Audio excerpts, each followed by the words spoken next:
Hello, Alyssa, and welcome to Hands in the Soil podcast. I'm really excited to have you here with me today. How are you doing today? Hey, Hannah, I'm doing well. Thank you. Excited to be here. Yeah, I'm excited to dive in. We had kind of been talking before. We mentioned we feel like we've circled each other a lot just in the community here in San Diego. I've heard your name and Ranchito Milky Way so many times. So it does feel really good to finally get to be connected face to face. And I'm really excited to just learn more about you and about your farm and more of your story. And I always love to get my conversation started by asking my guests how they first got into agriculture. So I'm curious, how did Ooh, you get into this space and what drew you to actually being someone who's a farm owner and a farm operator? yeah. Yeah, I was studying to be in business. I was in business school for a couple of years and I ended up getting an internship that was in an office. It was part of my, degree. It was well paid, great people, but it made me, for the first time, I guess, I felt like I couldn't get out of bed some days. Like I was just depressed. And I had never really experienced that before. And it really shook me to realize that. So I knew that I needed a little bit of a different direction. And just to buy some time, I had heard about woofing, which is Mm. worldwide opportunities on organic farms. And so I was not interested in farming at all at that point, but I did like food. And so I was like, oh, I'll go learn how to cook like French people and I'll woof because it's really cheap because, all you have to do is buy the plane ticket. So that summer I went and I woofed and I was woofing on goat, sheep, and cow dairy in the Pyrenees Mountains in France, and it was amazing. Like I could work every single day. They had to force me to take a break. Like it was, just waking up, milking the goats, making cheese, and taking them out to their pasture was so amazing. And at that point, I still didn't think that was something that you could do in your real life. So I thought it was just kind of something that you do. On summer break or something. But then I had the epiphany that no, that's something that you could do, and ended up studying animal sciences to become a dairy farmer at that point. And Mhm. worked on a dairy farm, woke up at 4 a.m., milking cows. And there I loved it. I loved being on a dairy farm. It was not technically industrial dairy farming, but all the practices that are industrial, it wasn't anywhere near regenerative, organic. And at that point, I wasn't really aware of that side of things, even though woofing is literally organic. There's only so much information you can take in at once when you're young. So I was just even thinking about that. So that's how I got started in farming. And so I was really set on becoming a dairy farmer, but did an unpaid internship with an economics professor who worked in Bangladesh. And I ended up getting to go to Bangladesh and got a full-time job with them, working with dairy farmers in Bangladesh and just interviewing Mhm. them and hearing their stories and collecting some information. And I just loved the international aspect of farming as well, meeting farmers from all over the world. And I loved traveling and getting paid to travel and all that kind of stuff. And so my mentors at that point were like, hey, Alyssa, you should join the Peace Corps so that way you can understand really what farmers are going through internationally. And so I did. And I was in Peace Corps from 2016 to 2018 in Madagascar. And this is where I'm no longer do dairy farming because where I was placed did not have any dairy cows. And surprise, you can't really have dairy farming if there's not a lot of pasture. But this place was really growing a lot of rice.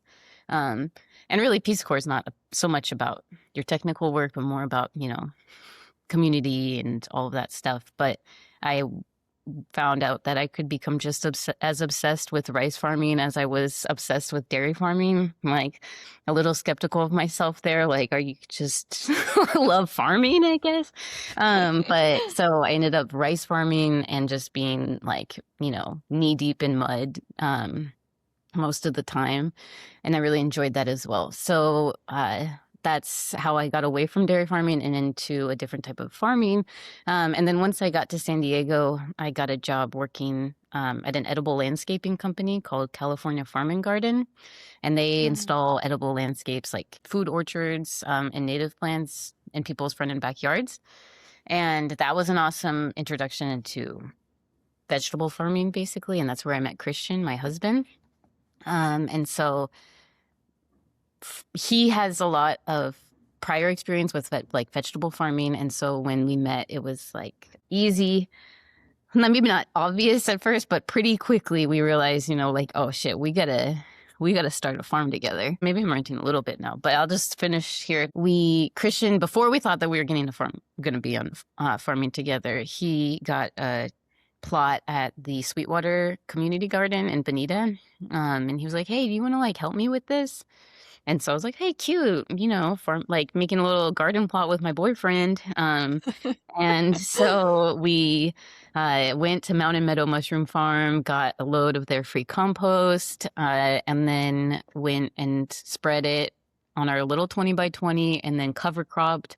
We were let the cover crop grow, terminated the cover crop, and then planted our stuff. And it was just like an insane amount of food that we could grow in there.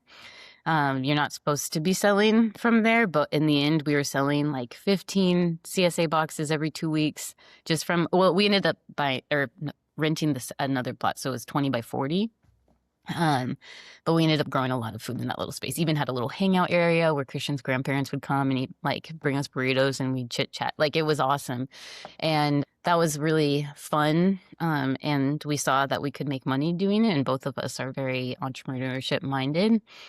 And like a little bit before that happened, my dad passed away in 2020. He was healthy, fine, and it was just like a snap. And I think that really set tone for both me and Christian and say like life is short. If you don't know like how long you might live, you want every single day to be something that you believe in. I think that expedited us. Like it really like pushed us way faster than I think we would have. Like otherwise we're like, shit, this is it. Like this is what we both believe in. We both believe in creating a space where people can come see their food. We don't want to go too far out. We want people to come. We want to host. We want to like bring people together and also do it in a way that hopefully would be like a working business, one that actually is like functioning.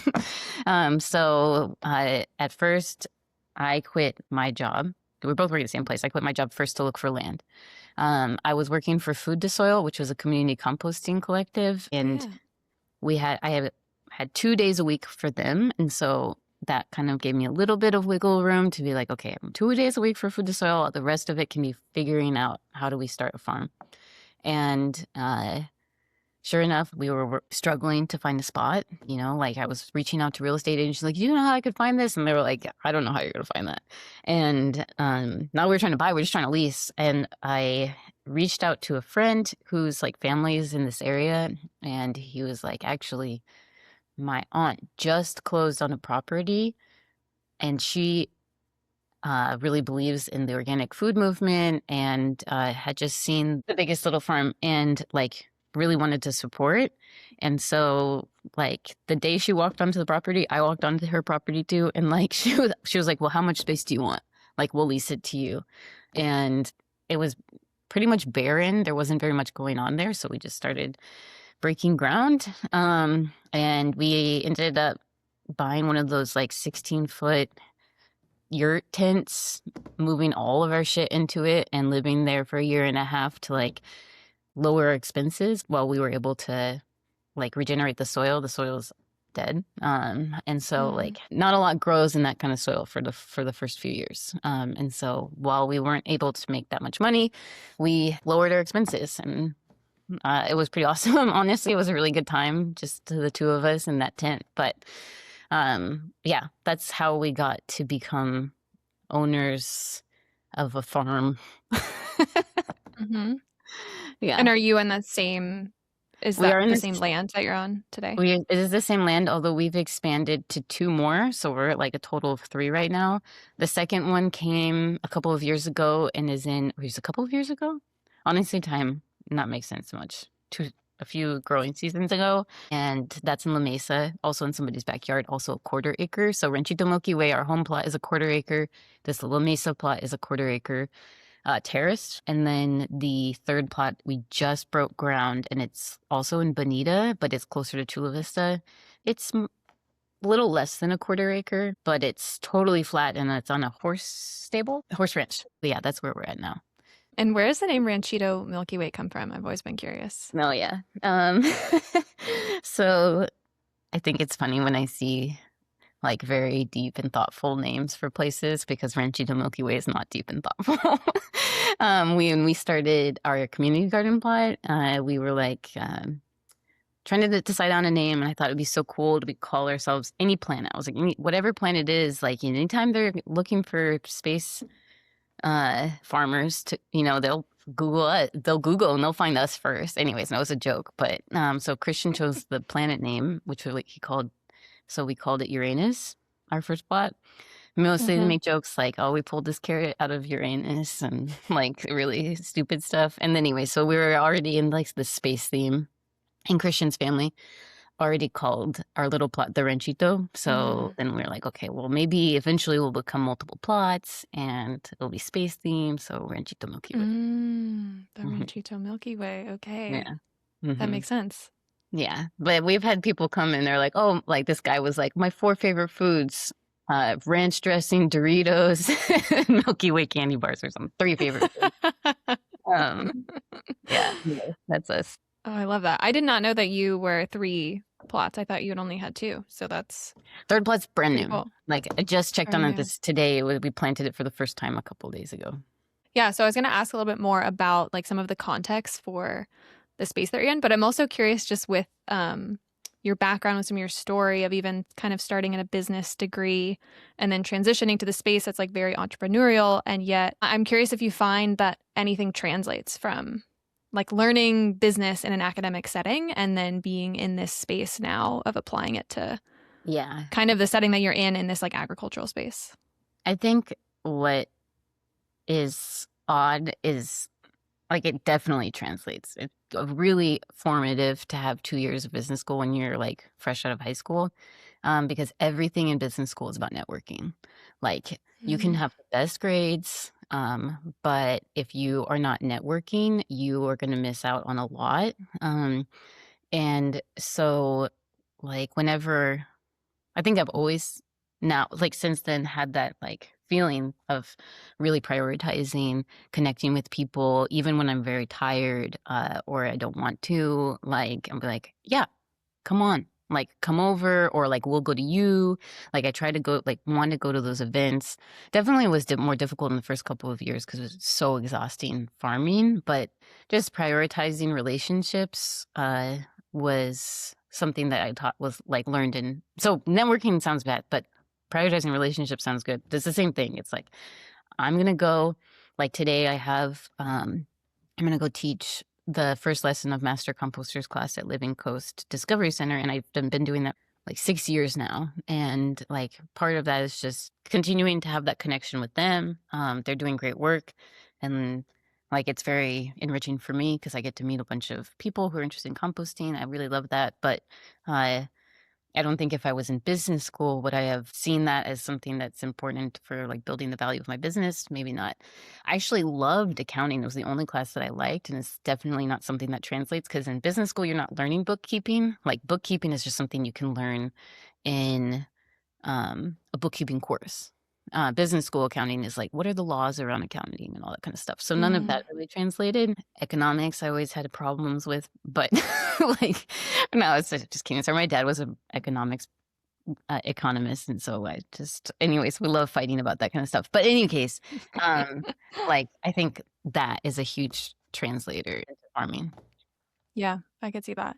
And then I'm also curious with your travels and kind of being in the Peace Corps and being able to experience farming and different types of farming in different countries. Has that kind of informed some of the ways that you show up to farming or show up in relationship with agriculture, or even understand some of the different ways that people can look at regenerative practices and things like that? God. Yeah, totally. Like, I think in terms of living in reality, like what's actually going to work when you have to fetch your water half a mile away, like you really see if you can like continue something, and you have to really face the reality of what you're able to actually accomplish. For example, So I think when it comes down to setting expectations of what you can actually do and what like techniques could actually work and how I approach understanding those techniques and applying those techniques, it's like, okay, yes, this technique sounds really cool. Like, I love that. And I'm definitely an idealist before I'm a realist, but like, uh, when it comes down to it, like actually actualizing things and facing your own ability to follow through on what you say you're going to, like that in the Peace Corps is like, well, you're the only one pushing your project forward, so you'll find out if you're gonna follow through or not. And I think sometimes we might lie to ourselves, be like, okay, yeah, I'm gonna do that, and then you don't have the follow through. But I think like those experiences really pushed me to understand my own ability to follow through. Like sometimes I don't follow through on things, but I'm closer and closer to knowing what that is. And I think those experiences definitely helped. So that's personal. But in terms of like having a more broad definition of what regenerative is and like what actually can be reused and what is waste and the just big span of what agriculture is, like all the different ways people grow things in Madagascar, for example, there's not nothing like a market garden. But they're successfully growing their own foods, and like like broadening my mind to, okay, you don't have to trellis tomatoes. Tomatoes actually naturally crawl on the ground, right? Like Hmm. cucumbers crawl on the ground, all those types of things. And then I guess simultaneously having the attitude that you can do a shit ton. Like, yes, you have to limit what you think is possible and like what you should invest in or not. But you can do a lot. And also just one, I guess maybe bringing more people in, and having fun while you do it. Like a lot of times while I was farming in Madagascar, for example, like it'd be like 10, 15 of us doing the work. And then, yeah, like halfway through, we start drinking. Like we start singing. Like Christian, this is more Christian, but Christian is always dancing. And so like if one of us starts dancing just randomly, the other one just starts dancing. It's like, okay, like dance break. Like uh Hmm. we're easily having little dance breaks like multiple times a farming session, as long as our new employees can't see us. We'll wait for them to turn around and be like doing the floss or whatever. But no, I'm kidding. That does happen. No I do dance breaks for new employees. dance breaks with the employees. That's a good point. I think they're just too embarrassed right now. Oh. No, I'm kidding. Drew and Steven are gonna watch this. Those are employees right now. They're gonna be like, "We like to dance. You just don't." No, but like think like that kind of stuff. Yeah. Yeah. I remember. I mean, I spent some time in India in farming specifically, and I remember the moment that I witnessed their nursery, like their seedlings were started just in In the another soil? little plot. Yeah, in the Yeah. soil next to the home. I was like, my mind was blown, where I was like, Yeah. oh my gosh, you don't need a greenhouse? Like, wait, Yeah. it's actually possible to do that? And then I was like, why did I not even think of that? Why would I limit my own view to think that there's only one way to do that? And they Yeah. just pull them out of the ground and transplant them somewhere else. And I was like, oh my goodness. Wow. 100%. It's so crazy. Right? Like that people Yeah. just squeeze tomatoes into the soil and then just like pull those out once they've grown and plant them, put them on their heads, walk them, and you're like, okay, like Yeah. like we learn all these like very specific ways to do things. Yeah. I know. It's so interesting. I love like seeing the ways that people grow food throughout different cultures or in different spaces or in different climates because there's so many ways to approach something. And it's so easy to become so like tunnel visioned into, one way to do something or the right and wrong way when there's like never really a right and wrong, I think in my experience. There's so many ways to do the same thing, even in the same place, like in the same region. Yeah. So I always find it fascinating. Yeah, I agree. Yeah. There's also feeling the confidence to do things that just like is built up over time. You know, if you've ever seen people load up the back of a truck so high and you're like, I would never have had the confidence to pack that truck, right? Like Hmm. simple thing. Yeah. But like there's a lot of confidence that can come with time in agriculture, but you might just Hmm. not have that confidence yet. To Yeah. be able to like when we were germinating the seeds for rice, we would dig a hole and make a fire. And then Mm-hmm. like I don't think at the first time I did, I didn't have the confidence to build a fire in a hole. I was like, I'm gonna catch everything on fire or something. But Mm-hmm. I don't know, that kind of thing feels good when you Yeah. do have the confidence. Mm-hmm. Yeah. So tell us a little bit more about your farm now? Kind of like what's the structure of the business in what are the different outlets you mentioned? I know you have a farm stand style CSA and I want to talk more about that, but give us Yes, just like a little overview of, the farm you have multiple plots, but like yeah, how does the farm function. work?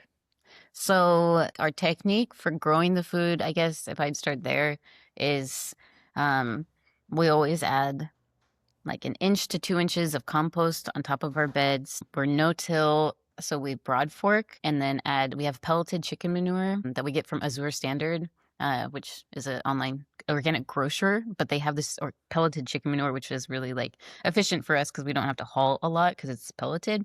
And then we tilth, either using a tilther or a power harrow.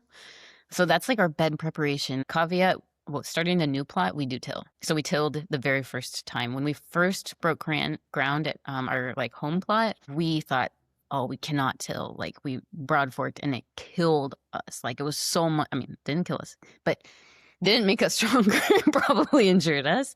Like just like the soil was so hard, you'd like pound the broad fork and it just Mm, bounced back. And like there wasn't a lot of life to protect. Like, no-till is about protecting the life in the soil. Anyways, so just that's a little caveat that we do use it if it's necessary. But so that's the beginning of everything. So our market garden context is like usually 30-inch beds. We had Spencer from Sage Hill Market, Ranch, oh, Sage Hill Garden. Sage Hill Ranch Gardens, Yeah. Hmm. I think. Yeah. He Yeah. came and gave us a consultation and like really helped us get our, um, finding the inefficiencies. And so a lot of our beds were different lengths. Like we had some that were 60, some that were 80, some that were shorter. And he was like, you got to get them all the same. So all of our beds across Mhm. all of our plots are 40 feet long. And that's the basis of everything growing. And then water wise, we use a mixture of drip tape and mini wobblers, which is an overhead irrigation. And that just helps us like for things, for the most part, the mini wobblers are our go-to water. So because we can clearly see that they're watering, while drip tape, if it's leaking, it's really hard to tell sometimes.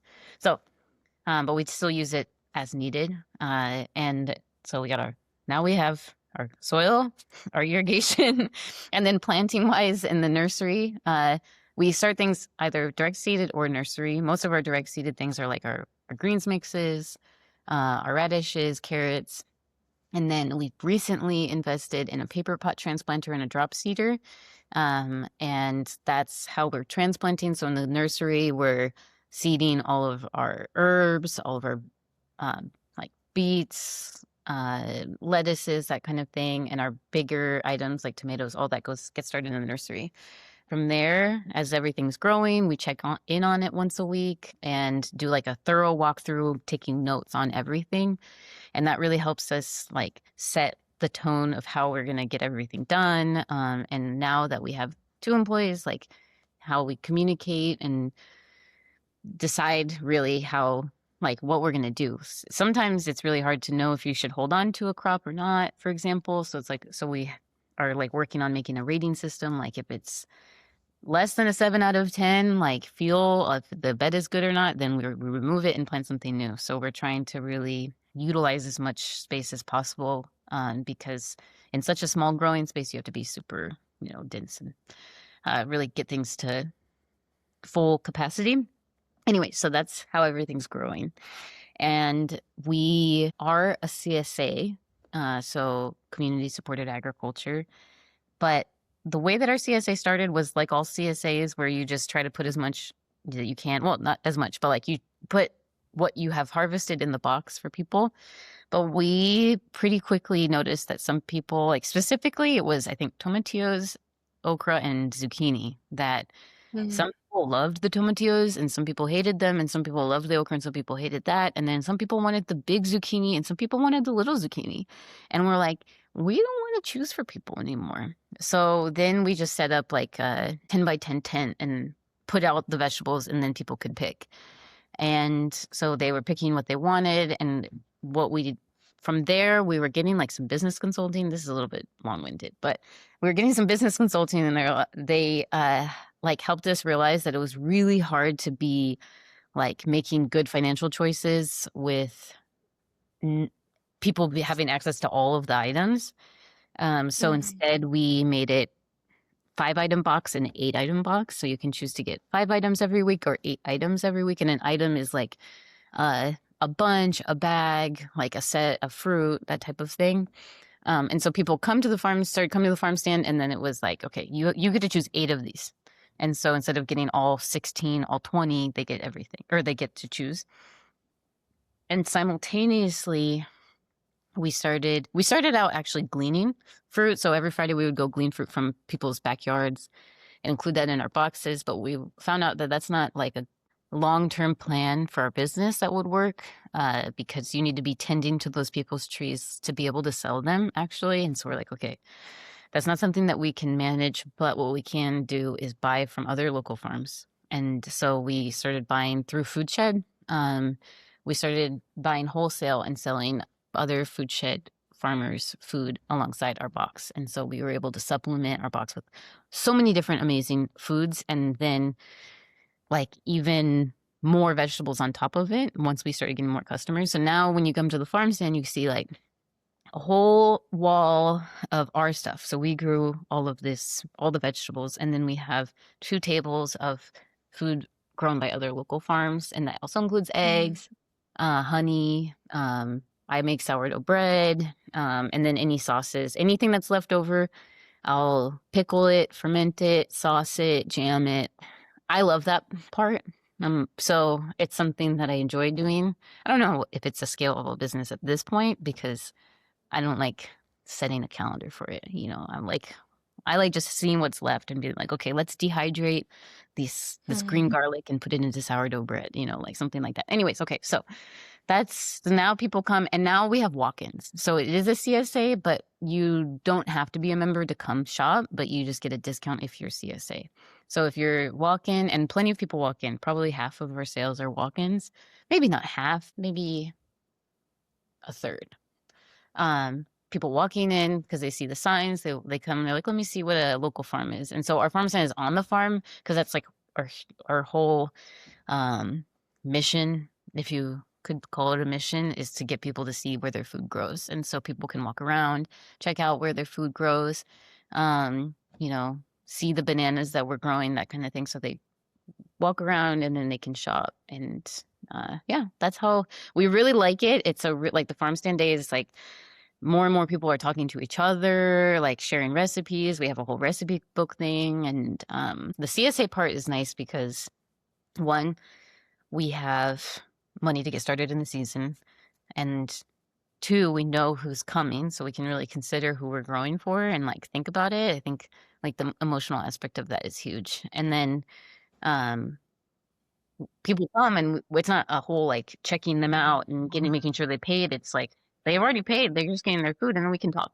So we talk about whatever's going on, like that kind of thing. So that's Ranchito. And then we sell to Food Shed. We're on their crop plan, which means that we sign up ahead of time to grow food for their CSA and their sales. And then we sell also through Food Shed to the food bank, their local food purchasing agreement, where we sell 30 boxes a week, and that goes into the food bank. And then we'll sell frequently to Mia from Good Neighbor Gardens to include in her CSA.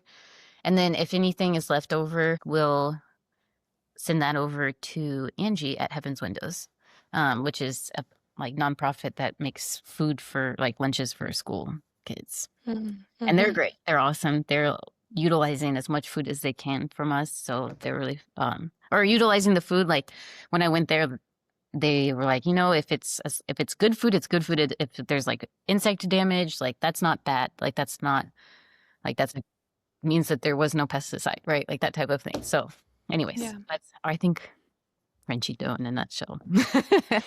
All of it. It's good to have customers like that who understand in some way. They're like, oh, yes, it's okay. 100%. 100%.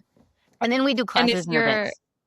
Oh, yeah. Okay. I was going to ask about that too. Because it seems like you all do a lot of different classes and events throughout the year. Yeah, we do more and more each year. Like every year it's kind of changing. On the reg at this point, we have a tortilla making class with Somos Maiz. They make fresh masa, amazing. And then we have sourdough class I teach, and we do that frequently. some farm to table dinners. We started that last year and they were a hit. The food was really good. The ambiance was great. And then any other class, like we have the fermenters club. He comes and teaches fermentation classes and anything else we can think. We just had a pasta making class, and then some field Mm. trips. Like Mesa College has come. A few different a middle school has come. That type of thing. So we encouraging more people to come. Mm. So cool. It seems like the farm stand and the CSA pickup days are kind of all intertwined It's as all the one. same. It's one. Yeah. Yeah. So the CSA members and walk-ins are coming at the exact same time. Mm-hmm. Yeah. It's a cool way to just like have everyone be, because I mean, everyone is one community that's sourcing from this one farm, but I don't always see a structure in that way. I think Yeah. sometimes it seems a little bit more separate. Yeah, it is. There is like a trade-off because instead of listing everything as a price, we have list everything as an item because it's for the CSA members Mm. first. And so it's like a little complicated for the person when you're first walking in. You're like, it will say like 7 oranges. And then they're like, is it $7 an What does that orange? mean? Like, and sure, we could do more signage, but honestly, I think it's just a little complicated. But I think once people get the hang Mm. of it, they're in, and that's fine. Makes sense. Yeah. So I'm also curious, you spoke about this just a little bit with some of your soil management practices as like you said, a no-till farm completely. So what are like some of the other focuses that you really prioritize in relation to that? Like, do you make your own compost or do you source compost outside Yeah. of that? And then I also noticed on your website that you filter the city water. Our filter is currently broken. The focus of that was to get chlorine out of the water because especially when we were spending like a fair amount of money on compost, it was like you can't buy the high quality compost and then chlorinate it. Then you're killing the life. The whole point of the compost was to bring life into the soil and to feed the life that's already in the soil. So it's got dual purpose there. But we did invest. That was our first investment. Like before a lot of things that you think you should invest in first, we bought a heavy duty water filter. Right now it's not handling the pressure, and that's why it's not like technically broken. It's just it's not functioning under the pressure that it's at. So we're figuring that out. But that was our main reason. And do we see a difference? Honestly, I can't wait for you to come, Hannah. The soil is very alive. I think at this point of where the soil is, I don't think the chlorine is affecting it too much, although because I think there's like kind of like a critical mass, but that's just my feeling. I can't wait to see when the filter's back on, like if we do see a difference. And then we also make Korean natural farming style. It's called jadam. Have you heard of that? Jadam? Okay, so jadam I actually is. have not, so tell me Oh, more. okay. Yeah. So jadam is a type of Korean natural farming, and jadam is like the opposite of compost tea almost. It is inoculate. It's making anaerobic solutions. So basically the idea is saying, actually most of the life in the soil is in an anaerobic part of the soil. It is not in the aerobic part. So when you're making a fertilizer, you might want to be brewing your anaerobic life. And part of Jadam's thought is people have this idea that there's these bad anaerobes and that you really and the aerobic ones are great, but the anaerobic ones are bad. And Mm-hmm. the idea is that we don't really know that. Like the idea is the good and the bad are one. So we went to a training for Jadam. It felt very self-helpy, but not actually. Not actually. It was very funny though. Like he had us keep repeating certain things. So he's Korean, the guy who's doing the lesson, and so he had a translator, and his daughter was a translator, anyways. And she kept every time he would say it, we would have to say it, and then we'd have to repeat it over and over, and we just repeat over and over. The good and the bad are one. So that is a little bit of background on Jadam. But so we make something called JMS, Jadam Microbe Solution, and that is an inoculant that we put onto our soil to help with the life in the soil. And so we do that as well as compost, so we're kind of just going at it from both angles, like this compost side, aerobic, and then Jadam side, anaerobic. I don't think it's fair just to call Jadam anaerobic fertilizer brewing, because actually the reason we got into it was the pesticide management, which is a whole different thing, not related, not an anaerobic, nothing related to that. So Jadam is a whole school of thought, but that's where we're at with that. And then we do make our own compost, but it's definitely not enough for the amount of compost we want to use. So we buy it out. We've been beneficiaries of compost programs through Food Shed, and so we haven't had to buy it for a long time. So we've been getting it from San Pasqual Valley Soils, Mountain Meadow Mushroom Farm, and then when we buy it, we get it from Ebb, who is in Ramona. His soil's amazing. So and then we use ours as almost like an inoculated compost. So we like let it rest for a really long time, really dark and rich, hopefully goes through some worms, and then we'll put that on at a very small amount. Cool. Like, how do you kind of focus on ongoing education or what you're continuously learning? I feel like that's something it's so valuable as a farmer, and there could be a lot of spaces that you find source of that, but there also couldn't be. Yeah. I'm curious, like, how do you approach that, or what's been most helpful for you? Huge. Like we've purchased through a grant through the pollinator program, which is part of San Diego Food System Alliance. Highly recommend for anybody who is farming. We were able to purchase the market gardener course With JM Fortier? Yes. Yeah, JM Forte. And then so market gardener course with JM, and then the lean farmer course with Clay Bottom Farm and Ben Hartman. So those are the two like online platforms that we've like bought, and we've really focused a little bit more on market garden because it's a little bit more specific on how to farm specific vegetables, and then lean farm was more of a theory and mental like organizational technique, which is also very important to our farm. Like lean farm, both have had huge impacts. So I would say both of them. We don't continuously watch the lean farm one because we got so much out of it the first time. Maybe we should just rewatch again. But that's really about like applying lean techniques, like lean manufacturing techniques to farming, and how to be super efficient and focused in your farming. So little things like getting rid of tools that you don't use very much, so that way you can find the tools that you do use, to buying a lot of the tools that you do use and putting them everywhere so you don't have to walk very much. Like, and then giving your customer exactly what they want, no more, no less. So that way, like, you're not wasting, and you're giving, and you found out what would be most useful for them. So like bigger picture, lean farm, market gardener, all of the little things like, well, we're about to do tomatoes. We'll watch the tomato video, refresh ourselves on what he says. If we're about to do beets, or if we're struggling with a beet problem, we'll watch his videos. So we go there a lot.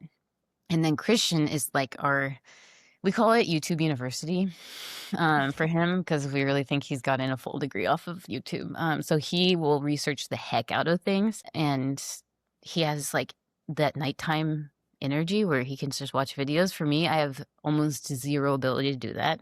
So he's kind of our ongoing learning. So when we need to learn something, we go to Christian for that. It's like, okay, Christian, hey, we're having a problem with this. Can you go learn? I was like, Christian, our fridge is broken. Can you figure out, like, I know I just can't. Like for me, it's like I have a total like barrier sometimes, and he can just really dive in and find the right stuff. Anyway, so Christians are ongoing learning. And then with that Korean natural farming training specifically, we were having an overwhelming problem with snails. We were losing almost everything to snails at that point, and we really did not want to go with the conventional organic agriculture snail techniques. And so but all of the home gardening techniques also were not working. And so we really needed to learn something. And Jadam, when we made it, it worked. And we were able to manage our snail solution. And so we're like, okay, if this works, what else in this book works? And so we were really excited. And then when the opportunity, like, because they are from Korea, them coming to California, huge deal for us. So when that happened, we're like, this is going to be really important for us. Nothing could be more important than us finding out more about this technique. So I'll read a book cover to cover. So that thing I've been able to read, those types of things. Yeah. It's good. You both know like your learning styles and get to work together. Oh, yeah. Okay. So talk to me a little bit more about farming and eating and the connection between the two. You were sharing about a quiche that Yeah. you had made earlier today. Oh my God. Okay. Yeah, tell Actually, me I about the forgot quiche. one more thing for ongoing Yeah. learning Oh yeah. podcasts. Not Mm. to like, what is it called? I'm Christian's got blow smoke up my butt, up your butt. But like podcasts are so helpful because they dive into those like really small details that aren't worthwhile explaining in a book. Mm. So I am a big fan of ongoing learning farming podcasts, like What are some of your favorites? the um no-till farmer. What's his podcast called? Is it called Go No-Till? I think it's just no till No-till growers. growers. No-till growers. Yeah. So no-till growers has He has a his lot of daily. podcasts, but yeah, His okay. daily podcast is like 20 minutes long, super easy to consume. Maybe I'll take a break from it, but then I can listen to like 8 in a row. Like, so I like that one a lot. And then I used to listen to Thriving Farmers podcast more often. And haven't for a while. I don't know if he puts out more stuff or not, but that kind of stuff. So anyways, Mm. and then like, oh, farming and food.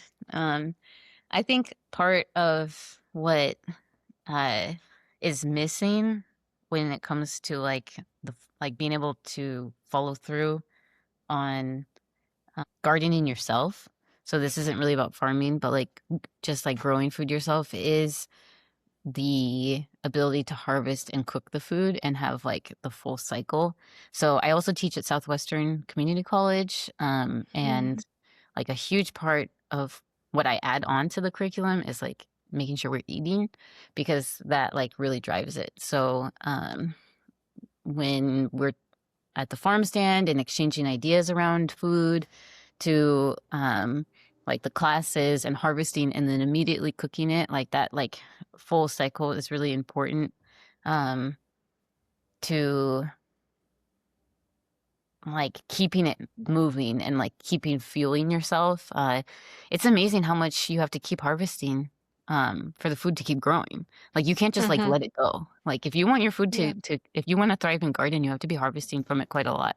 So yeah, this like today we worked a little bit late. Like I go home for before lunch. It wasn't late before lunch. It was just like usually we take a earlier lunch break. But I was like, man, I got this crust that I made for Christian's birthday.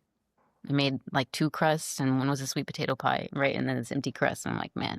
And then I got all these greens, like I have these chives, the cilantro that's like bolting, that's like not gonna be that good anymore, like dill, like some greens that are left over from last week. Like, I'm gonna make a quiche. And it only took like 15 minutes to put it together, and of course it took a while to bake, but like that, I feel those like little like moments fuel it to keep it moving, to like make yourself look forward to like the next round and all that kind of stuff.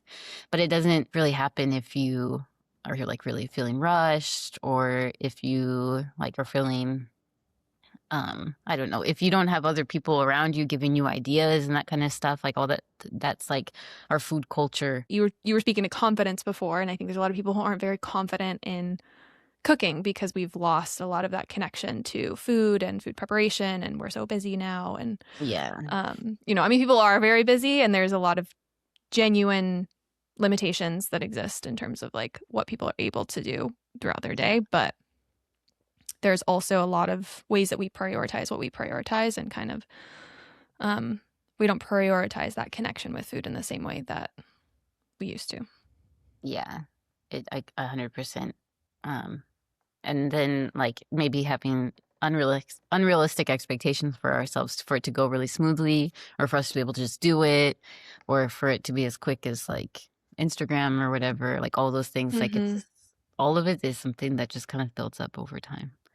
Yeah, So also being soft with yourself, like it might take a while. That's okay. yeah, that's true. It's like learning any new skill. You have to give yourself a little bit of Yeah. grace. Maybe Yeah. it's bad at first, and then maybe you get better. Or like Right. when you're learning how to grow food, it's like you're going to kill a lot of plants, and that's okay. Then you'll learn. 100%. Yeah. And like if you're trying to like really dive into the space, it's like how much can you expect to happen if you're on your own? Like Yeah. you wouldn't try to learn like a totally new dance just like on your own and expect it to be like as fun and exciting as if you went to a dance class. And I Mm-hmm. think food and growing food and eating food are both of those things are things that really happen in a communal setting a lot better than they do in like an isolated setting, which is hard to realize, I think, because it is possible for most people to be completely isolated in their food. Like you go to the grocery store, you don't talk to anybody, you go home and you cook it, you might eat by yourself. And of Yeah. course we have times where we invite friends over and all that kind of stuff, but um, especially when you're actively growing food, inviting other people into your space in terms of like the growing side, maybe they don't have to help you, but just getting them in there for some reason or another. Uh, when I'm teaching at Southwestern, I'm also saying, set up your space for you to be comfortable, but for other people to be comfortable. So if you're a really like tall person, like, yeah, maybe your beds can be so big, but maybe make them small so that way smaller people could come help you or something like that, Like that Help sounds out really the ridiculous, shorties. but right? I think all of that kind of stuff. I'm always definitely encouraging of that. Mm-hmm. So, for anyone that's listening and is local to San Diego and wants to come check out your farm stand or learn more about your farm, when is Yeah. your farm stand? Where would be the best place for them to find you? Farm stand is on Sundays from 10 to 2, 10 a.m. to 2 p.m. And you can find us, like our address is 7275 San Miguel Road, but you can just find us on Google Maps. And it'll take you to the right spot, but that's when we're open, and definitely encourage coming then because you can make it like a family outing. We're on the edge of a wildlife preserve, so there's really cool hiking right there. And so that's where you can find us physically. And then you can find us on our website to learn more, www.ranchitomilkyway.farm. Um, or you can Google Ranchito Milky Way. Hopefully it'll come up for you. Working on that SEO. But you can find us there, and then you can learn a little bit more about us. We are on Instagram, Ranchito Milky Way Farm Stand, and Facebook, Ranchito Milky Way Farm Stand. I also write in the most two recent issues of Edible San Diego. You can Oh. learn about us or read some deep thoughts. And then our newsletter is really the best place to get updated information. We put out every week what's going to be on the farm stand. So we try not to do any spam. It's just you get what's going to be on the farm stand, any events that we're going to have, and then I'll occasionally also write more deep thoughts and take pictures Very and that fun. kind of stuff. Yeah, that sounds good. And so, okay, we'll include all those links in the show notes for anyone listening if you want to check those out. And definitely check out Ranchito Milky Way on Instagram because you guys are really funny. Oh my gosh, that's all Christian. Yes. Give full props to Christian. He's weird. He's so weird. Well, it's very entertaining. It's fun. I appreciate when I see a new post from the two of you Oh, that's because great. it's just fun. Yeah, And which it's it nice should to have. be, right? Yeah. Well, it should be fun. It should be fun. Hmm. Um, Yeah. Well, yeah. as we start to wrap up our conversation today, is there anything else that you would like to speak to that we didn't speak to, or anything that you might want to leave the listeners with today? Yeah, well, okay, I'll say this because I've been thinking about it. There's this book, The Garden Awakening by Mary something. I'll find that for you. And that's an amazing book. She wrote a second book, which was kind of who knows, but I learned in this book that during baby bird season, birds have to find like around 1,000 caterpillars a day to feed their babies. And so that to me, like, was mind blowing. They're not really going and getting other things like seeds and that kind of stuff to feed their babies. They're feeding their babies caterpillars. And so one of like the main pests that you're battling on your farm or in your garden is caterpillars as well.